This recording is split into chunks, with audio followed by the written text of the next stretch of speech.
എല്ലാവർക്കും പ്രശാന്തി അസ്ട്രോ റിസർച്ചിൻ്റെ മറ്റൊരു വീഡിയോയിലേക്ക് സ്വാഗതം. ഈ വീഡിയോയിൽ പറയുന്നത് കൊല്ലവർഷം 1200 ആണ്ട് വിഷു സംക്രമ ഫലങ്ങൾ ഓരോ നക്ഷത്രക്കാർക്കും എപ്രകാരമാണെന്ന് പറയുന്നത്.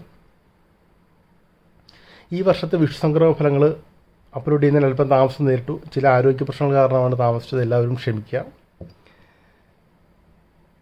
മീനമാസം 30-ാം തീയതി, ഏപ്രിൽ മാസം 13-ാം തീയതി ഞായറാഴ്ച രാത്രി 3:21 ചോതി 1-ാം പാദം തുലാക്കൂറിലായിരുന്നു മേടരവി സംക്രമം. ഇതിനെ ആസ്പദമാക്കിയിട്ടുള്ള ഒരു വിഷുഫലം എപ്രകാരമാണെന്ന് നമുക്ക് നോക്കാം.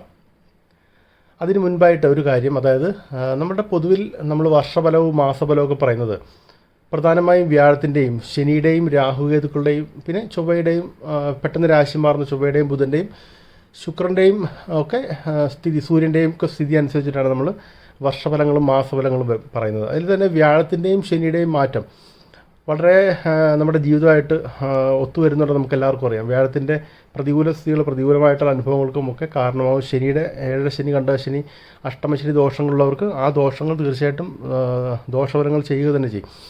അപ്പോൾ അങ്ങനെ ഒരു സാഹചര്യത്തിൽ വിഷുഫലങ്ങൾ ഒരു വർഷത്തേക്കാണ് പറയുന്നത്. മേടമാസം 1-ാം തീയതി മുതൽക്ക് അടുത്ത വർഷം മീനമാസം 30-ാം തീയതി വരെയുള്ള ഫലങ്ങളാണ് പറയുന്നത്. ഈ ഫലങ്ങൾ നമുക്ക് ഗോചര ഫലങ്ങളുമായിട്ട് ഒന്ന് തട്ടിച്ചു നോക്കി പറഞ്ഞു കഴിഞ്ഞാൽ മാത്രമേ അത് നമ്മുടെ ദൈനംദിന ജീവിതമായിട്ട് കൂടുതൽ ബന്ധത്തിൽ വരുള്ളൂ. അപ്പോൾ നമ്മൾ അങ്ങനെ ഒരു ഫലം ചിന്തിക്കുന്നതായിരിക്കും കൂടുതൽ പ്രായോഗികം. വിഷു സംക്രമ ഫലങ്ങൾ പറയുന്നതിൻ്റെ രീതി, വിഷു സംക്രമം ഏത് നക്ഷത്രത്തിലാണോ ആ നക്ഷത്രവും അതിന് മുൻപുള്ള നക്ഷത്രവും അതിന് ശേഷമുള്ള നക്ഷത്രവും ആദിശൂലം എന്ന് വിഭാഗത്തിൽപ്പെടുന്നു.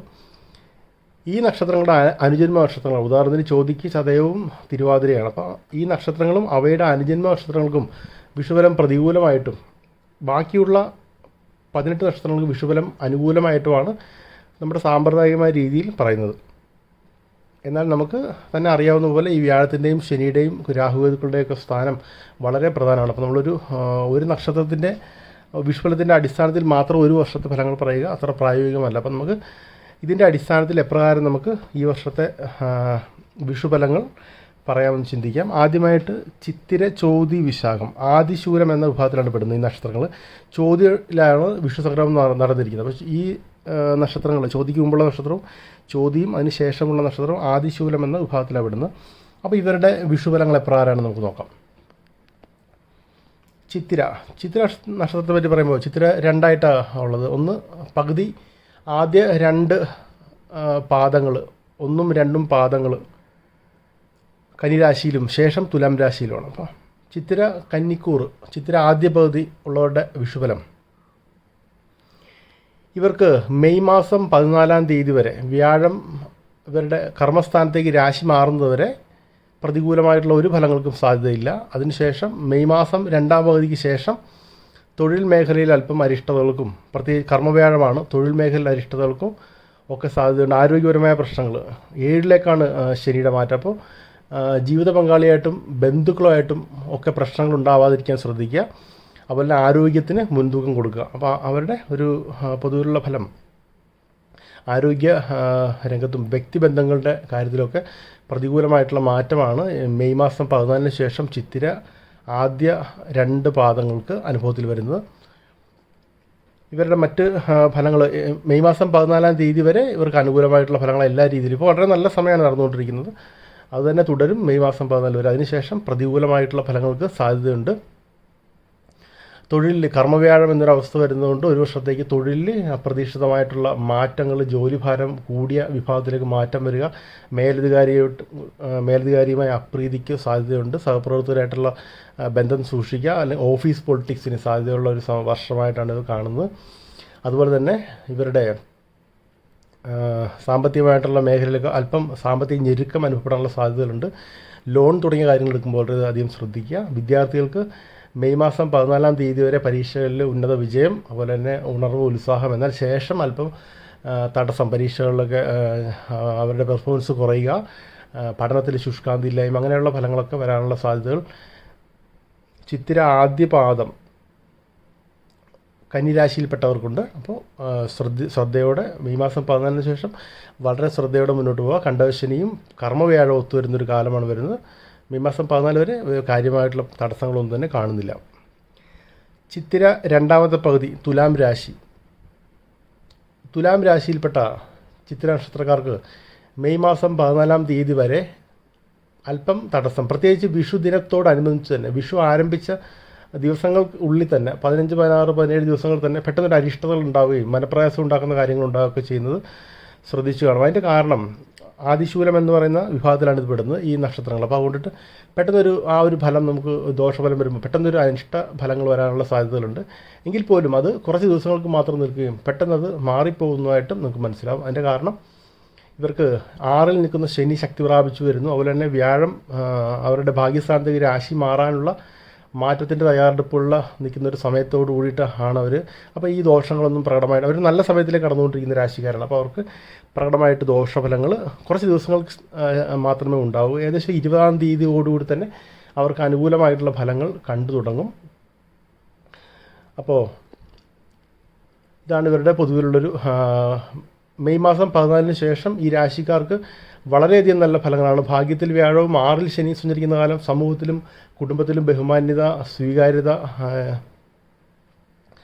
ജീവിത പങ്കാളിയായിട്ടും പ്രണയ പങ്കാളിയായിട്ടൊക്കെ നല്ല സമയം ചിലവഴിക്കാൻ കഴിയുക, മനസ്സന്തോഷം, അതുപോലെ തന്നെ ധനപരമായിട്ടുള്ള നേട്ടം, അതുപോലെ തന്നെ തൊഴിലിൽ പുരോഗതി, ഉന്നത സ്ഥാനമാനങ്ങൾ ഒക്കെയാണ്. സാമ്പത്തികമായിട്ടുള്ള സ്ഥിരത ഒക്കെ അവർക്ക് കടങ്ങളൊക്കെ വീട്ടി നല്ല രീതിയിൽ മുമ്പോട്ട് പോകുന്നതിന് മെയ് മാസം 14-ന് ശേഷം ചിത്തിര രണ്ടാം പകുതി തുലാം രാശിയിൽപ്പെട്ട നക്ഷത്രക്കാർക്ക് കഴിയും.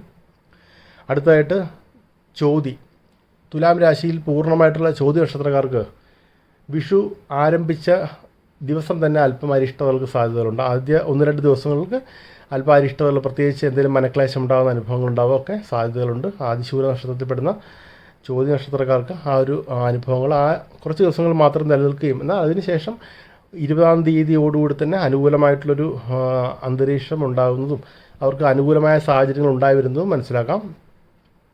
വ്യാഴം 6-ാം ഭാവത്തിൽ ശക്തി പ്രാപിക്കുന്ന പോലെ വ്യാഴം 9-ാം ഭാവത്തിൽ ശക്തി പ്രാപിക്കുന്നതും ശനി 6-ാം ഭാവത്തിൽ ശക്തി പ്രാപിക്കുന്നതുമാണ് എൻ്റെ നല്ല മാറ്റങ്ങളുടെ ഒരു ജ്യോതിഷപരമായിട്ടുള്ള കാരണം. ഈ രാശിക്കാർക്ക് മെയ് മാസം 14 മുതൽക്ക് അടുത്ത മീനമാസം 30-ാം തീയതി വരെ അനുകൂലമായിട്ടുള്ള ഫലങ്ങളാണ്. തൊഴിലിൽ പുരോഗതി, സാമ്പത്തിക അഭിവൃദ്ധി, ജീവിത പങ്കാളിയായിട്ടും പ്രണയ പങ്കാളിയായിട്ടും നല്ല സമയം ചിലവിടാൻ കഴിയുക, മാനസിക സന്തോഷം, സാമ്പത്തിക അഭിവൃദ്ധി. അതുപോലെ തന്നെ വിദ്യാർത്ഥികൾക്ക് മെയ് മാസം 14-ന് ശേഷം ഉണർവ്, ഉത്സാഹം, പരീക്ഷകൾ, ഉന്നത വിജയമൊക്കെയാണ് ഫലം. ഇവർ മെയ് മാസം 14-ാം തീയതി വരെ ശ്രദ്ധിച്ചിരിക്കുക. പ്രത്യേകിച്ച് ഒരു ഏപ്രിൽ മാസം 20-21-ാം തീയതി വരെ അല്പം ശ്രദ്ധയോടെ, വിഷു കഴിഞ്ഞ് ഒരാഴ്ച അല്പം ശ്രദ്ധയോടെ മുമ്പോട്ട് പോവുക. ശേഷം വളരെ നന്നായിട്ട് കാണുന്നു ഈ രാശിക്കാരെ സംബന്ധിച്ചിട്ട്. അടുത്തത് വിശാഖം ആദ്യ 1/4 ഭാഗം തുലാം രാശി. വിശാഖം ആദ്യ 1/4 ഭാഗം തുലാം രാശിയിൽപ്പെട്ട നക്ഷത്രക്കാർക്ക് വിഷു ആരംഭിച്ച് കുറച്ച് ദിവസങ്ങൾക്ക് അല്പം അരിഷ്ടതകളും ശേഷം നല്ല ഫലങ്ങളുമാണ് ഇവർക്കുള്ളത്. കാരണം ഇവരുടെ 6-ലേക്കുള്ള ശനിയുടെ സഞ്ചാരം, അതുപോലെ ഭാഗ്യത്തിലേക്ക് വ്യാഴത്തിൻ്റെ സഞ്ചാരം ആരംഭിക്കുന്നതിൻ്റെ സൂചനകളൊക്കെ ആയിട്ട് അനുകൂല ഫലങ്ങളാണ് വിശാഖം ആദ്യ 1/4 ഭാഗത്തിൽപ്പെട്ട നക്ഷത്രക്കാർക്ക് വരുന്നത്. തൊഴിലിലെ പുരോഗതി, അതുപോലെ തന്നെ സാമ്പത്തിക രംഗത്ത് ഉണർവ്, അനാരോഗ്യം, ഇവരുടെ അഷ്ടമത്തിൽ വ്യാഴം സഞ്ചരിക്കുന്ന കഴിഞ്ഞ 1 വർഷമായിട്ട് അനാരോഗ്യവും അതുപോലെ തന്നെ ഇവരുടെ അഭിമാനം, ഇവരുടെ സമൂഹത്തിലുള്ള ഇവരുടെ അഭിമാനത്തിനും പേരിനുമൊക്കെ അല്പം കോട്ടം തട്ടിയ സമയമായിരിക്കും. അതൊക്കെ മാറി അനുകൂലമായിട്ടൊരു സമയം വരുന്നതിൻ്റെ ഒരു സൂചനകളൊക്കെ മനസ്സിലാകും. അപ്പോൾ അതൊക്കെ എന്താ പറയുക, സമൂഹത്തിലും പൊതുവെ എല്ലാ രംഗത്തും അനുകൂലമായിട്ടുള്ള ഫലങ്ങളാണ് വിശാഖം ആദ്യ 1/4 ഭാഗം തുലാം രാശിക്കാർക്ക് മേടമാസത്തോടുകൂടി അനുഭവത്തിൽ വരുന്നത്. ആദ്യ കുറച്ച് ദിവസങ്ങൾ, വിഷു തുടങ്ങിയ ആദ്യ കുറച്ച് ദിവസങ്ങളിൽ അപ്രതീക്ഷിതമായിട്ടുള്ള പ്രശ്നങ്ങൾക്കും മനദുഃഖമുണ്ടാക്കുന്ന കാര്യങ്ങൾക്കൊക്കെ സാധ്യതയുണ്ട്. അതിനുശേഷം എല്ലാം വളരെ ശുഭമായിട്ട് കാണുന്നു. അടുത്ത വർഷം മീനമാസം 30-ാം തീയതി വരെ അടുത്ത എല്ലാ രംഗത്തും ശുഭകരമായിട്ടുള്ള ഫലങ്ങൾ തന്നെയാണ്. അടുത്തത് വിശാഖം അവസാന കാൽഭാഗം വൃശ്ചികം രാശി. വൃശ്ചികം രാശിയിൽപ്പെട്ട വിശാഖ നക്ഷത്രക്കാർക്ക് വ്യാഴത്തിൻ്റെ